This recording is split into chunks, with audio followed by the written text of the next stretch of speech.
Hey guys, welcome back. Previously, we looked at sequence models as applied to natural language, which is speech and text. Now we're going to look at sequence models as applied to time series data.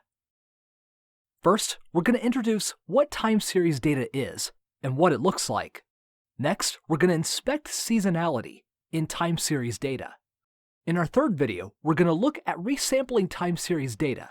What that means is we're going to be changing the frequency of the reported data.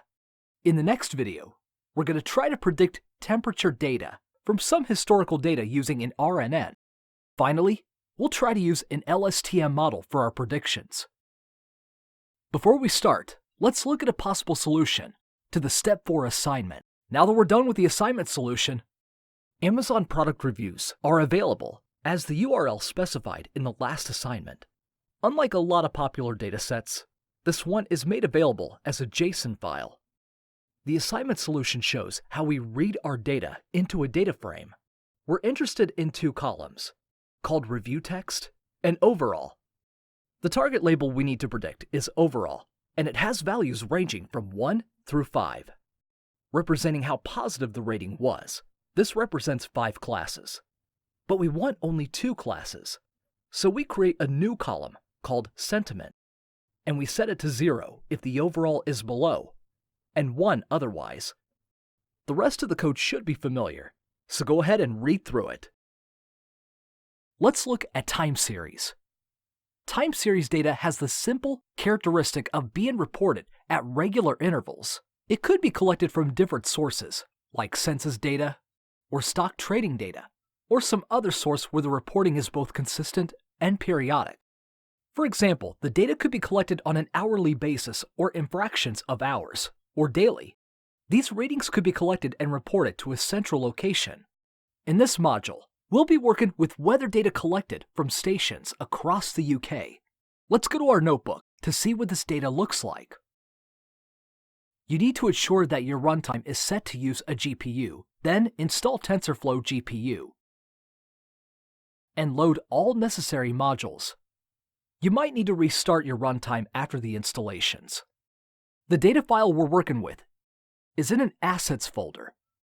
I've uploaded my copy to Google Drive, so the next cell executes a connection to Drive. When we're ready, we read in the file and take a look at the data frame info. We have 420,000 records.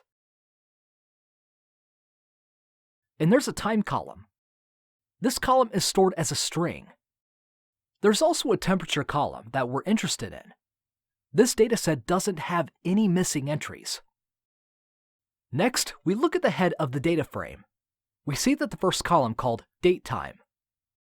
Pandas don't currently recognize it as a date entry, but we'll fix that. We need to create our time series. We'll do that by creating a new column and using Pandas to convert that data to date time. We need to specify the format in which our data is stored. When we're done, we'll have a new column that is recognized as an actual date time column. The next thing we do is set the column as an index. The column is now no longer a data column. The operation isn't inline, so it does not persist. Next, we create a new data frame where we set our index to the date time column. We could take a look at the info of the new time series data frame, and we could see that we have a date time index. Because of our new index, we could slice our data frame. We can, for example, extract data for January 2009. We could see that the data is in time intervals of 10 minutes. We can ask for data for a particular date, or a particular month, or even an entire year. Let's take the date for January 2009 and inspect the top. By looking at the info, we could see that there are fewer records in this new data frame.